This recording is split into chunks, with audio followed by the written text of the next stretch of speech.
Good evening to everybody, and thank you again for logging in this evening. My name is Rigo Palacios, Manager for the Office of Family Engagement here with San Jose Unified School District.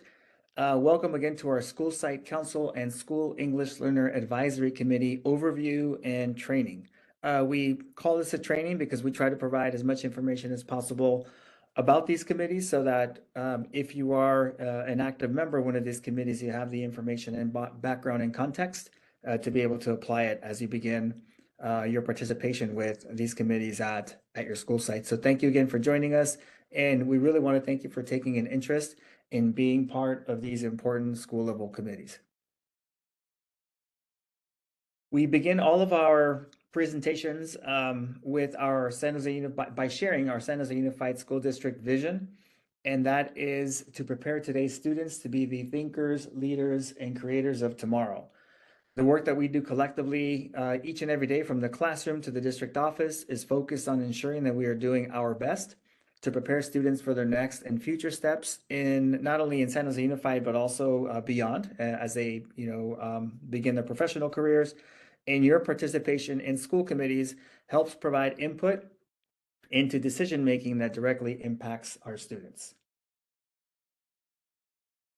Just very quickly before proceeding, I do have a couple comments in the chat about the audio. Can I ask for a couple people to type in a yes, or I can hear you, just to make sure our audio is working?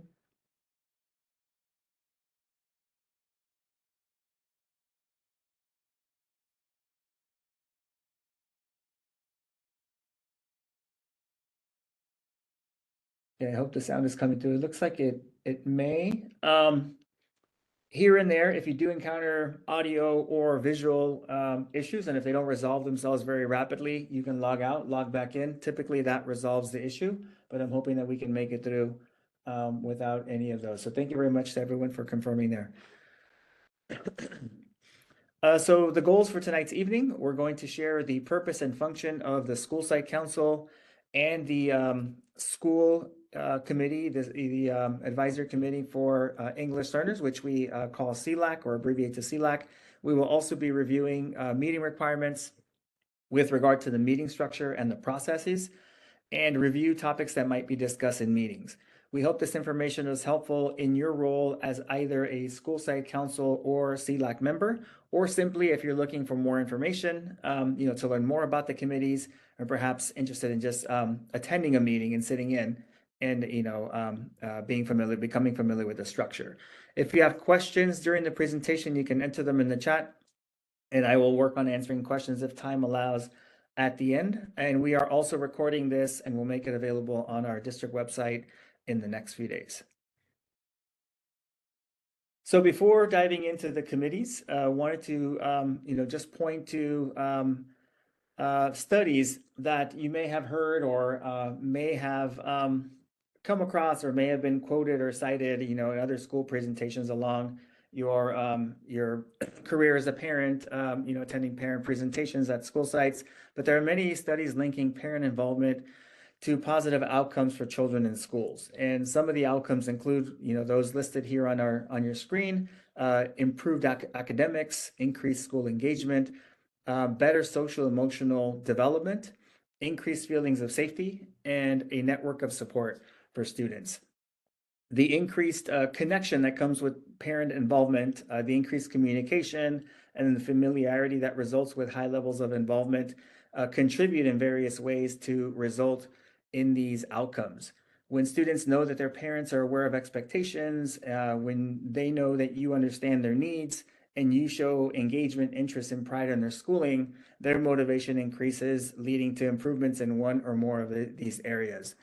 And I also always like to point out that the involvement can happen both on school grounds during the day where it's visible and evident, but we also know that involvement is not always visible and may occur at home. So any format or structure that you have already existing with your child where you're checking in about how their day went, or how you're holding conversations with them about their academic progress over the course of the year, is sufficient to demonstrate to students that you are taking that interest and and pride in their schooling and their accomplishments. So parent involvement again looks many different ways, but doesn't always have to occur at the school site.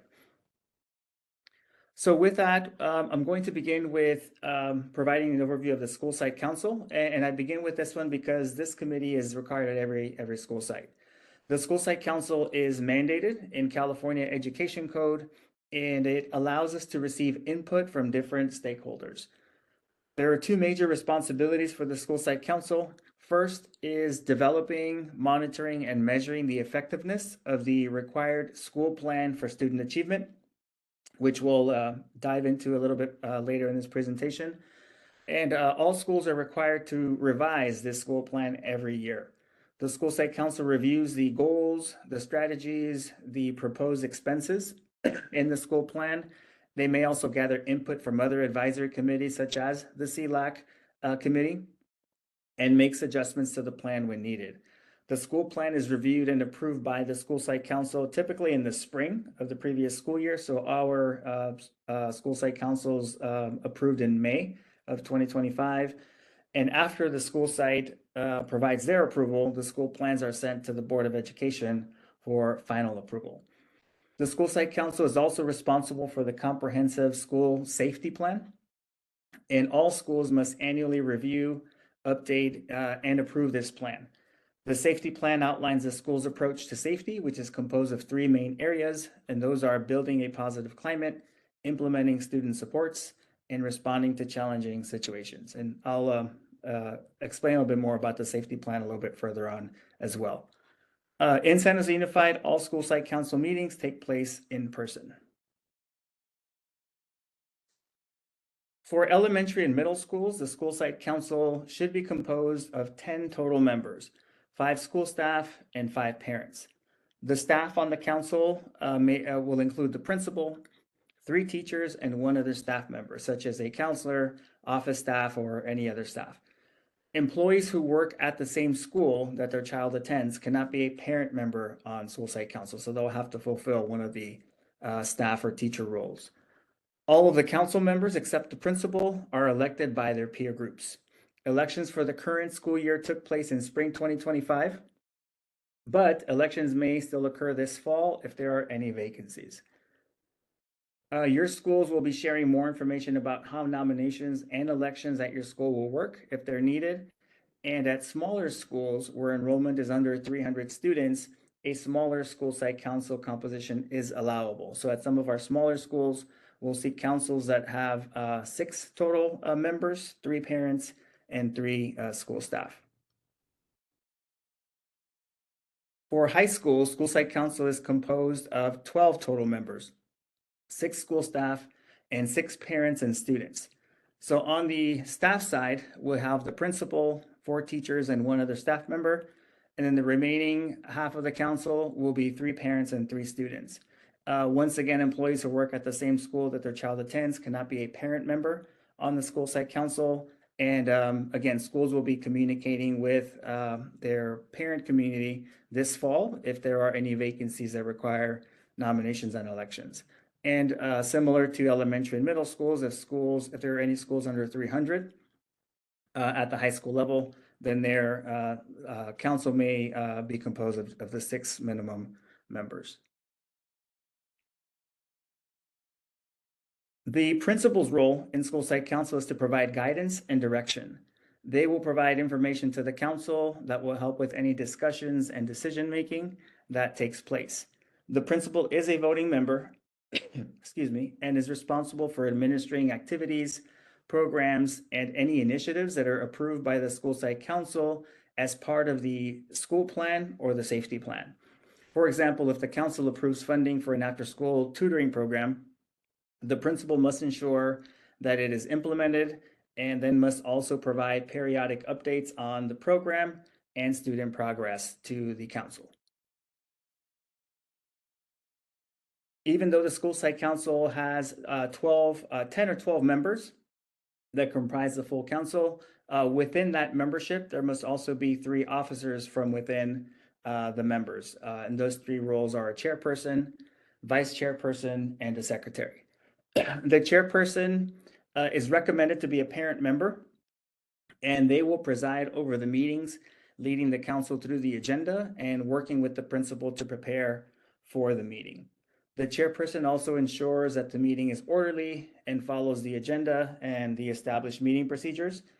And the chairperson will also be the signer of documents and will conduct votes on action agenda items when necessary. The vice chairperson supports the chairperson with their primary role and fills in the event that the chairperson is absent from a meeting.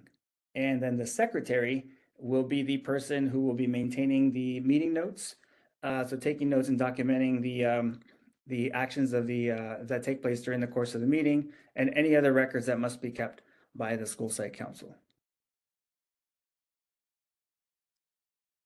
Bylaws are not required, but are highly recommended for all active committees to guide their actions beyond the rules of order provided by law or by board policy. The bylaws should define the structure of the organization or committee, and they specify, for example, the number and role of members, how members are selected, the length of time members serve, what happens or what process to follow if a committee member leaves before their term is expired. So all of that should be included in the bylaws. Bylaws also include how actions may be taken by the committee and define the number of members needed to reach a quorum. Copies of the bylaws should be made available to all committee members annually. And while they may not need to be updated annually, they should at the very least be reviewed and updated as needed. School site council meetings must comply with the Ralph M. Brown Act, which is part of the California Government Code. All local agencies such as cities, counties, school districts, public boards, and commissions are required to operate under this act.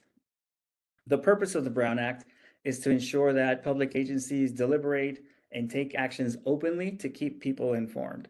The act also specifies that a majority of the members of an elected body, such as the school site council, cannot communicate outside of a public meeting to discuss council topics. They shouldn't be deliberating or taking action on anything as well outside of the public meeting. So all discussions and all decisions should occur in the public meeting. The Brown Act also requires that all meetings of an elected body, such as school site council, be open and public. The meeting agenda must contain a brief general description of each item of business to be transacted or to be discussed at the meeting. And the agenda must specify the time and location of the meeting and posted at least 72 hours in advance of the meeting. Posted or shared at least 72 hours in advance. Finally, the Brown Act requires that all meetings provide an opportunity for members of the public to directly address the school site council on any item of interest to the public. However, items that are not on the agenda for that meeting cannot be discussed in response to public comment.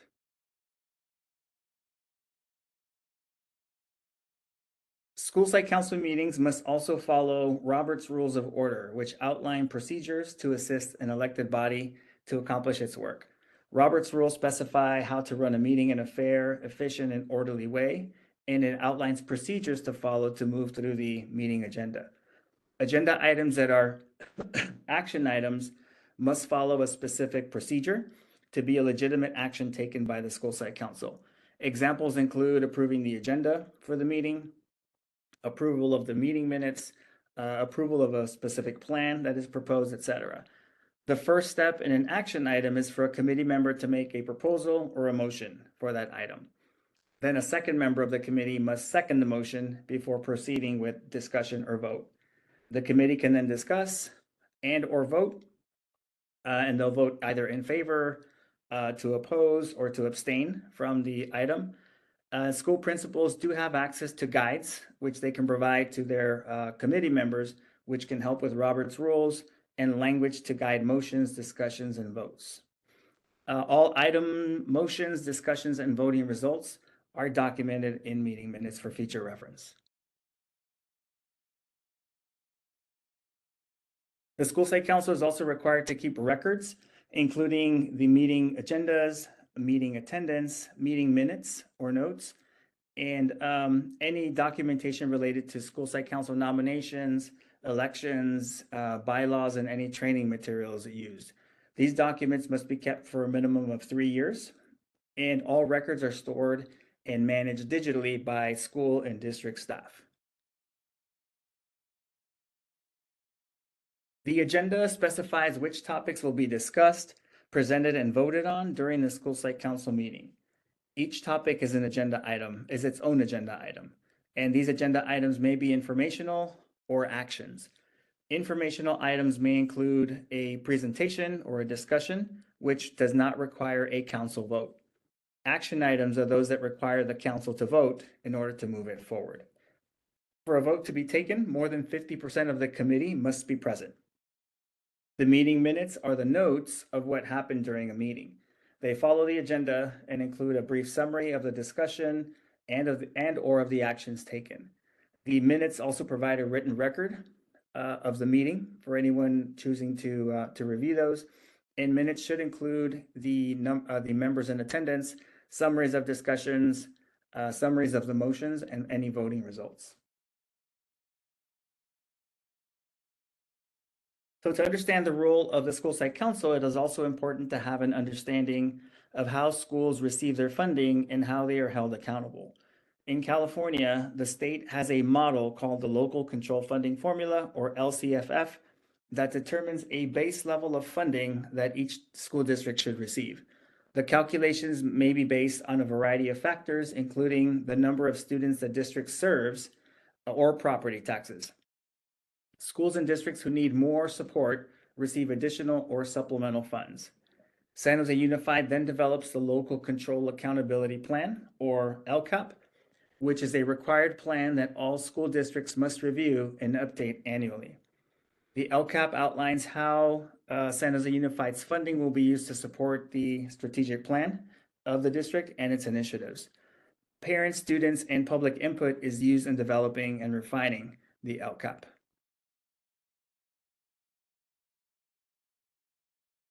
Part of the funding provided by the state are referred to as supplemental funds.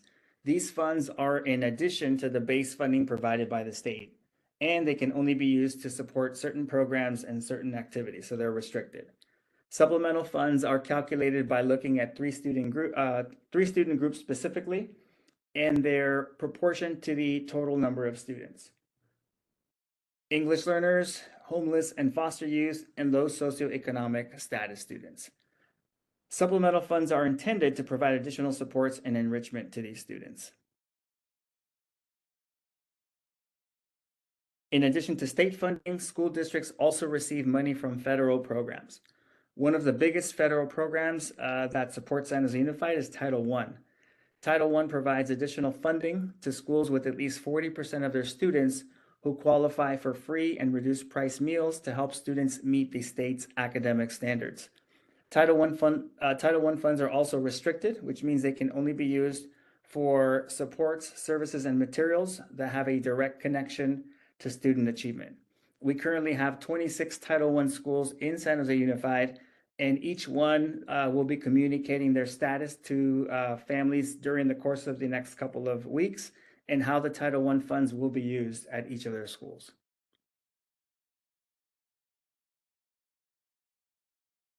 So the local control funding formula and the local control accountability plan define how school districts receive and use their funding and how federal programs such as Title I can support student achievement.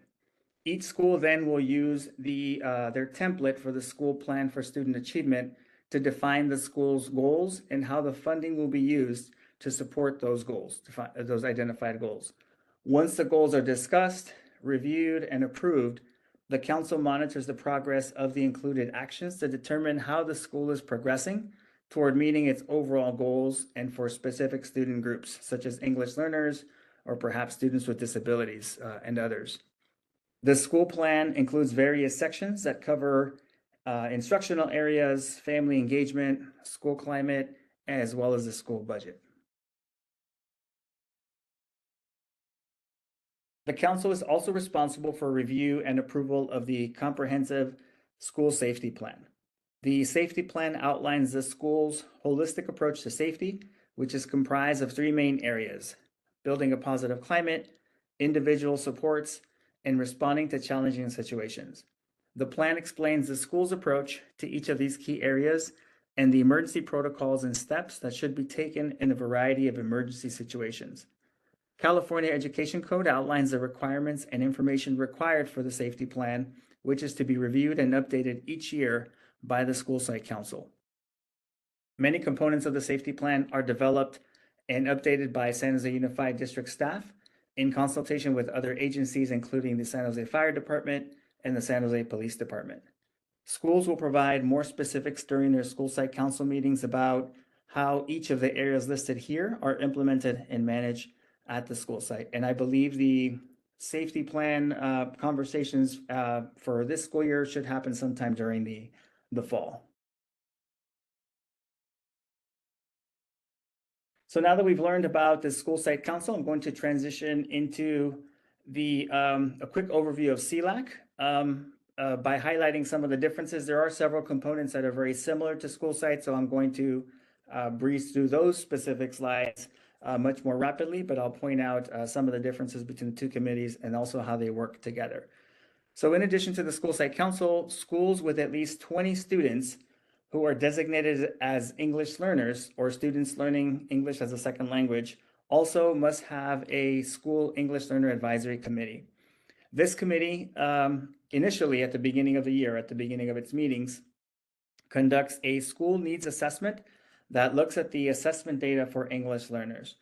Assessments include state tests such as the California Academic State Test, the English Learner Performance Assessments that happen annually, as well as any local assessments conducted by the teachers or by the school. And the committee, upon reviewing that information, will advise the principal and other staff who are part of SELAC with the recommendation for a development of a site plan to support English learners. And then in turn, the SELAC will then submit the proposal or the plan to the school site council for consideration of inclusion in the school plan for student achievement. And like the school site council, the SELAC meetings also take place in person.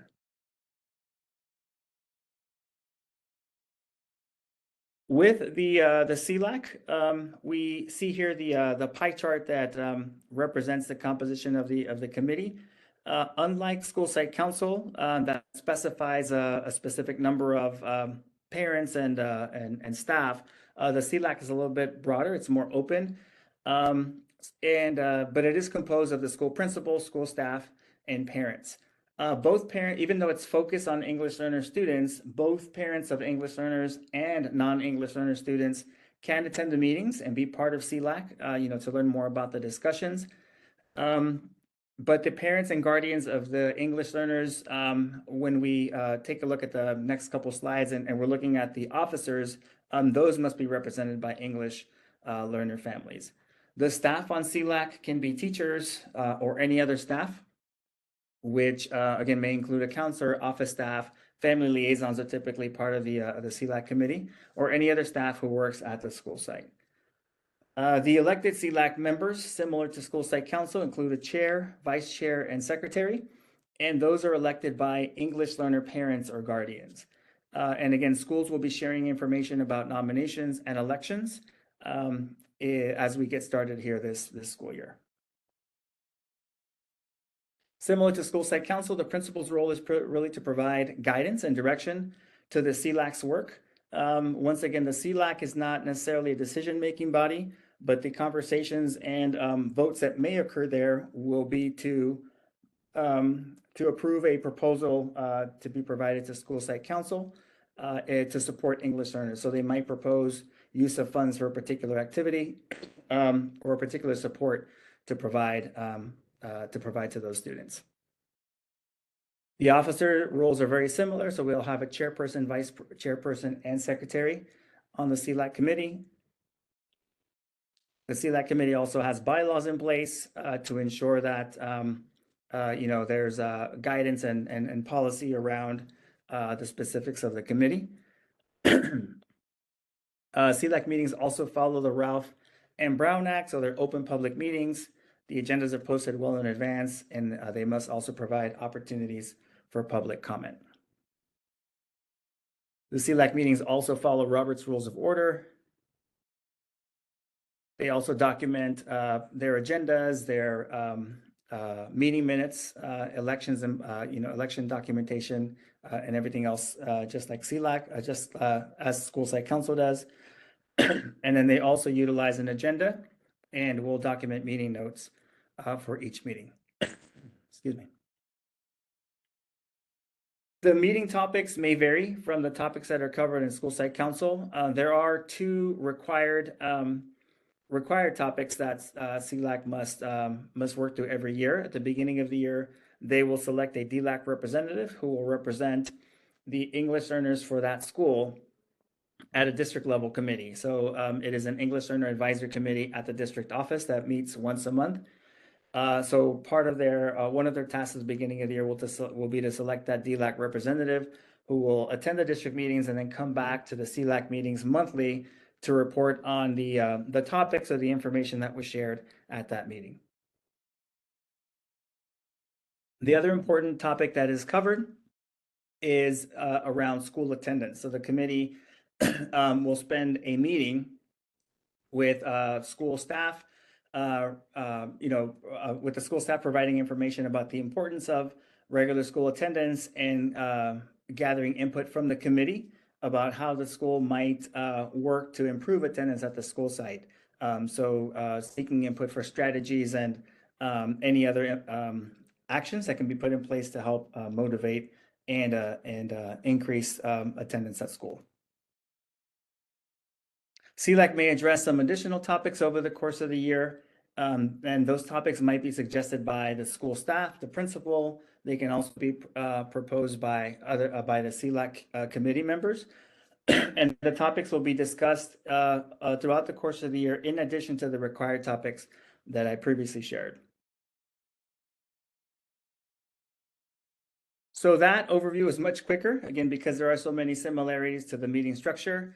Where we see variety or variance between School Site Council and SELAC is that the topics in SELAC are focused specifically around English learner students, with the opportunity to propose and submit proposals to School Site Council for consideration and inclusion in the school plan.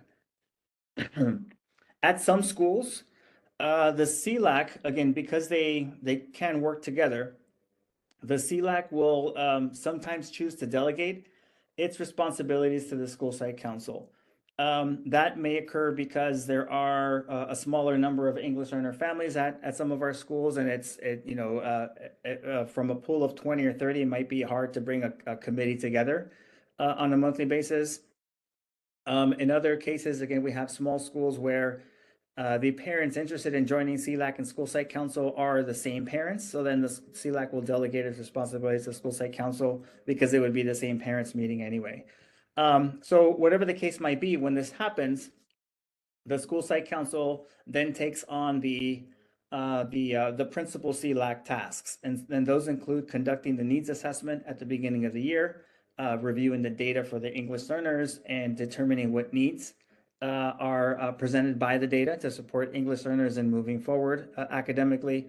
The topic of the school attendance improvement is taken on by the School Site Council, and looking for strategies and ways to improve school attendance, which really has been a focus for the last couple of years in San Jose Unified. And then, of course, the School Site Council would then include in their regular meetings discussions about English learner progress and the supports that are being put in place to support those students. So if a SELAC decides to delegate its responsibilities to the School Site Council, there is a specific process for this.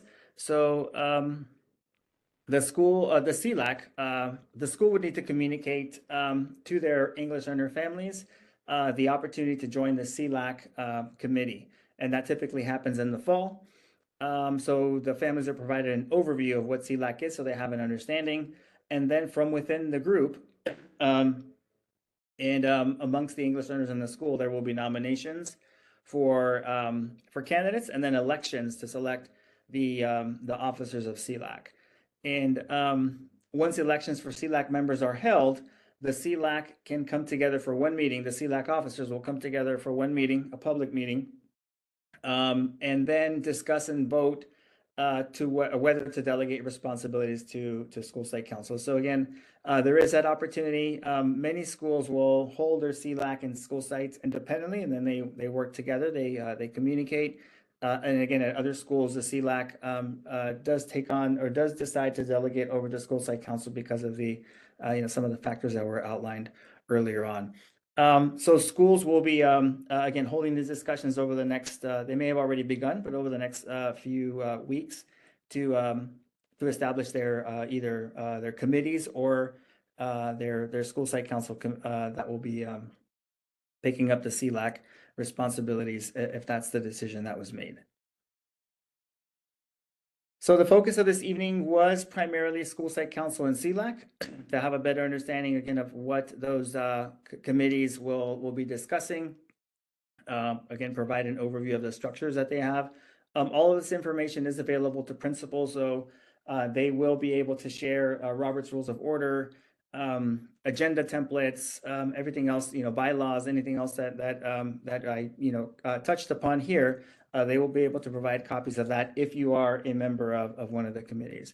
However, I did want to also share about some of our district level committees. Again, our focus was the school level committees, but we do have district level committees that some may or may not be seeking or looking for members at the moment, but want to just make you aware of those, point you in the direction of where you can find more information, so that you can find more, find out more about them. So district level committees are advisory committees that meet quarterly or monthly and are open to the public. These meetings may follow the Brown Act or a similar act and may not always provide opportunities for everyone in attendance to provide input or feedback, but you can attend and you can listen to the information provided to learn more about the topic or the opportunity to become involved if the committees have open seats.